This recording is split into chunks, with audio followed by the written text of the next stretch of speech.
welcome back to Moms the Word. Ako, mga mommies, sabi nga nila, one of the most fundamental elements of being organized is formulating routines and organizational habits. Organization is having a system for everything.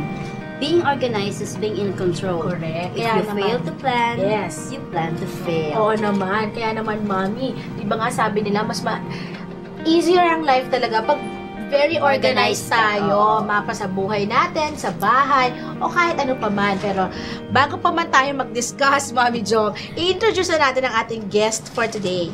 Okay, our first guest for this episode is a clinical instructor from UNP, College of Health and Sciences, tama? Yes. Please welcome Mr. Jeff Lay Reburon. Yes, hi! Mr. Jeff Lay. Yeah. Welcome to Moms the Word. Welcome. And thanks for having me here. And our second guest for today, mga mami, ang isang may bahay gaya natin. At, nako, graduate ng HRM, dating model. Nako naman, obvious naman, Mami Jo. Yes, sa katawan pa lang. Yes, katawan pa lang, nahiya naman ako. Nahiya naman tayo, medyo lang. At, naman, ang ganda-ganda. Mapagkakamalan siyang si, Christine Reyes. Nako, let's all welcome Mrs. Wina Aquino. Hi, Miss Wina. Mrs. Wina. Welcome to Moms the Word. O, di ba mga mami? Ang ganda-ganda niya. Ganda, oh. Nahiya naman kami. Hi! Kumukha talaga ito si Christine. Ito ha, ang first question namin, ito, banat na agad eh. Okay. Sa kanilang dalawa to or sa Yes. Kahit sino sa kahit kanila sino pwede pwede mag-answer. sumagot. Conversation lang ito. Yes. At your age right now, gaano ba ka-importante ang maging organized sa sarili, sa time, at sa work? For me, being married at 25, dati kasi hindi ako masyadong organized. Pero ngayong married na ako, parang may isa nang parang affected sa actions ko, parang ganun. So, parang mas nag-improve yung pagiging organized ko. True. Siyempre nga naman, mami, di ba? Parang lahat naman tayo yata ay gano'n. Ako na yan. Machuchurang tayo sa mga asawa natin. Yes. Kalat-kalat.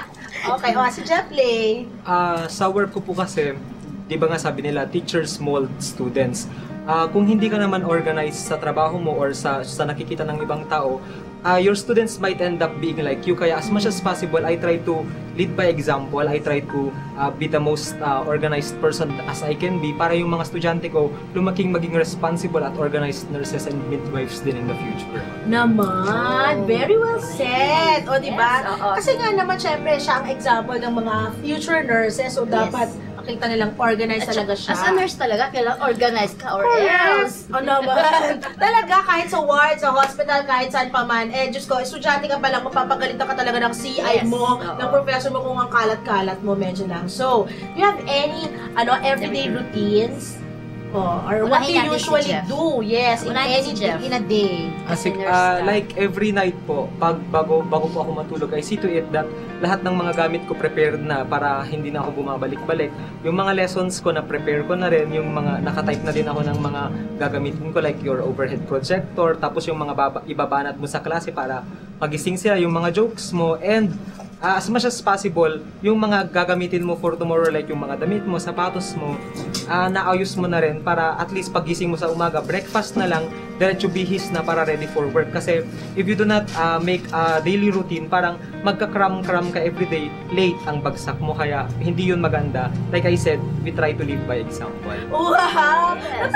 Ako sa kanya! Super! Tsaka pag nagka-cram ka, may mga nakakalimutan ka minsan, di ba? Totoo, gusto ko teacher yan. pa naman siya, instructor pa naman siya. Okay, how about si Wina? ko. Yes, Mrs. Wina. Sa akin naman po, kasi ako ang homemaker. Yan. So, sa morning, I try to do cleaning, gano'n, nag-organize ng gamit. And then, yun, meron akong parang online shop. So, mostly, I'm online. Yun. Tapos, syempre, wala yung husband ko dito. Paggabi naman, online din. Pero parang slash chatter may baby ako. ka na. May baby wala ka pa na. po. Wala pa. So, pag may baby, mas organized na Mas naman siya. organized na naman. Yes, Parang na so, naman. Natuwa ko sa online shops. Chikahin mo ako dyan, mamaya. Di ba?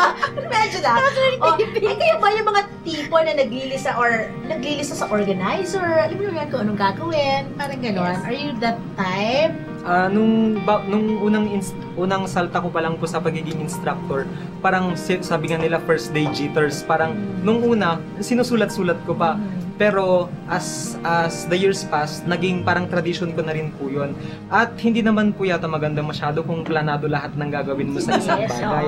Kaya nga nang sabi nila, you take out the excitement or joy from that experience. Kaya mas maganda din kung maya't maya medyo may nakakalimutan ka para you are reminded of the importance of being organized. Parang ganun po. Correct ka dyan. Oo nga naman. Pero alam mo, may I just share this story. Meron akong classmate before no college. Super organized siya. May time, mami. May yung organizer niya, may time frame siyang sinusunod. Ito ay kunwari, wake up niya 6. Dapat talaga wake up siya ng 6. Dapat ganito. Dapat hanggang 7 o'clock lang siya mag-prepare ng sarili niya. 7 o'clock dapat nakakain na siya. Yung parang, ultimo pagkain niya, ano na siya talaga. Oo, which is parang para sa akin, parang okay na. Parang okay na. Parang mas hindi ka na tama yung sinabi mo, yung joy sa life, wala na.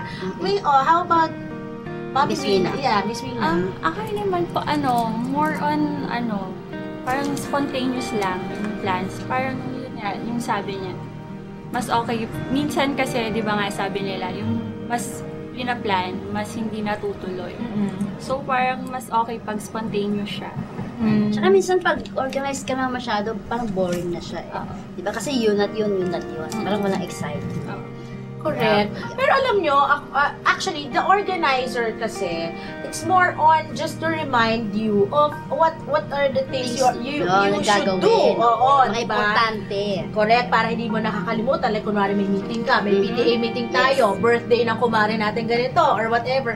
Para reminded lang tayo, yun lang siguro yun. Ano pa, ang sabi ni, ito bang pagiging organized, ay pagiging maarte, anong masasabi mo dyan, Jeff Lay? I think it's not being maarte, parang pagiging responsible lang po. It's just being responsible to yourself and to the people around you. Kasi if you are not organized, sometimes you might end up jeopardizing the health of the other people around you. Like for example sa akin, hindi kaartehan po sa amin na itapon yung mga needles namin sa mga tamang banister or yung mga ginamit ng mga pasyente, kasi kung hindi mo yun i-organize, you might end up contaminating the IWs or yung mga workers natin sa hospital. At isa pa, I think hindi po yun kaartehan kasi responsibility mo din yun sa sarili mo, na dapat you save time and effort as much as possible, kasi if you do not have any plans for the day, you might end up prioritizing the things that should not be prioritized. And gaya ng sinabi ko kanina, you take away the most important things in life that you should be doing. Actually sa work kasi alam ko meron yung 5S na tinatawag, yung sorting, ganyan.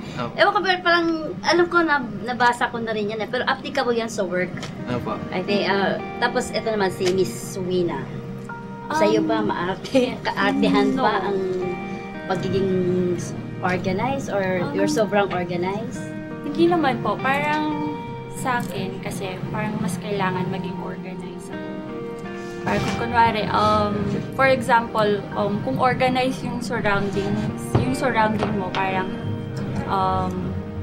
mas parang magkakaroon ka ng peace of mind. Parang tapos would be able to save time pag alam mo kung nasaan yung mga things. Parang Correct, totoo ka dyan. Ako, super agree ako dyan, Mami, kasi nga naman, like yung sinabi ni Jeff Lay kanina, alam mo talaga, isang part talaga ng pagiging nurse, ang pagiging organized, kasi nga naman, hindi naman namin pwedeng itapon kung saan-saan na lang yung mga used needles Talagang, mga mommies, meron talaga kaming sariling tapunan ng needles, meron iba ang tapunan ng mga contagious sa hindi contagious. Iba, alam mo yon, lahat sa medication, color-coded, lahat yan, parang ganon. And like nga nung sinabi ni Mommy Wina sa atin, na yung it saves time. Kasi nga naman, like for example, sa bahay nyo, ang kalat-kalat, di ba? Puro tambak. Usually, mahilig tayo dyan. Tambak, teka lang, sa drawer, lagay na lahat dyan. Di ba? Hindi na makita. Pag kailangan mo, asan na?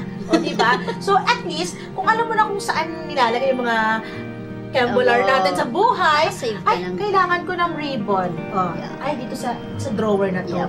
It saves time, hindi ka na naghahanap-hanap ng kung saan-saan pa dyan. O, diba? Kaya naman, may gusto ka tanungin, Mami? What do you think are the benefits of being organized? Unahin ko muna sa Winnie. Kasi sige. siya babae. Correct. Yan, gaya nga po ng sabi ko kanina, parang it helps you maximize time. Organize ka when you know things na, or if you plan ahead, parang mas smooth yung parang plans mo if you organize first. Pero yung talaga ka, organize ka naman? That's or hindi. As in, hindi talaga? Natuto lang kasi yung husband ko medyo OC. Ano bang... Parang, maano siya, parang before, makalat talaga ako. Pero, yung may husband na ako, parang it's my way na rin na pagsilbihan siya. Parang, yes. Can you give example? Meron kayong certain situation before na nangyari? Like kung parang wake up was, kailangan ko na maging organized. Yung hindi ko makalimutan is parang kakagising lang namin nun. Tapos, ako kasi sanay ako dati na pagkagising, iniwan ko na lang basta yung bed. Tayo na lang, ganyan. Oo, ayaw niya yun. So parang, pagbalik ko ganyan, parang wala na yung sheets namin, wala na yung pillows, ganyan. Nakita ko nasa laundry. Sabi ko, malinis pa naman yan, sabi ko. Tapos sabi niya, hindi mo naman alam yung ayusin. So, mas magandang dyan na lang. Parang gano'n. Oh, ouch! Ang taray! Yun lang yun. So, parang mula nun, parang doon, natututo naman ako. So, it's a learning process. Di ba? Parang matsurang ako ni Chisa. Parang gano'n. Kaloka. Ikaw, Jeffley, organized ka na ba before pa? Nung bata ka pa? Hindi naman po sa masyadong organized kasi like pangalawa po kasi ako sa aming magkakapatid. Di ba? Sa amin po mga lalaki pagkatapos tanggalin yung damit, tapon dito, tapon doon, pagkatapos gamitin, nilalapag na lang doon.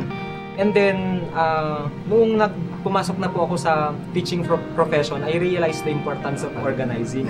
Lalo kasi limited lang ang binibigay sa atin ni God na oras or segundo sa isang araw. And then if we do not use it wisely, sinasayang natin yung gift na yon. I believe that the best thing that we have is time. Kasi nauubos yun ng nauubos everyday. I had an experience noong first year ko pa lang magturo. Lakwat siya. And then, pagdating ko sa bahay, nakalimutan ko, hindi pa pala ako prepared sa lesson. And then, I went to the class, and then, okay class, our lesson for today is ganito. And then, I ended up looking like a fool. Parang, lumalabas na parang hindi ko alam yung... Opo, hindi ko alam yung sinasabi ko. Tapos, naaapektuhan din po yung mga estudyante ko kasi, your only resort as a teacher kasi kung wala ka nang idadagdag is to give quiz. Parang na-realize ko, ang unfair naman sa mga estudyante ko kasi sila yung nagsasuffer sa hindi ko pagiging organized kasi na-zero sila. Kasi, bakit? Kasi I wasn't able to deliver the lesson well. It's my fault. Pero somehow, may fault din sila. Siyempre, hindi ko naman po pwedeng akuhin lahat. It's my fault. Galitan ka ba nung time na yun? Bakit yung zero? Para mas maganda po yung acting, para mas natural. Siyempre, galit-galitan ng konti. Pero guilty ka inside. Guilty po, 70%. Pero yung 30%, wala pong guilt. Kasi, I believe that it's also their responsibility to have advanced reading. At parte din po yun ng organizing nila. Dapat sila na din po yung nag-organize para at least isama nila sa mga plans nila yung pag-advanced reading. So somehow, it's a double-edged weapon. I learned from it, they learned from me. Justification! Joke lang. Ay, nako, di ba? Nako, mga mommies, when we return, more of the benefits of being organized. We'll be right back.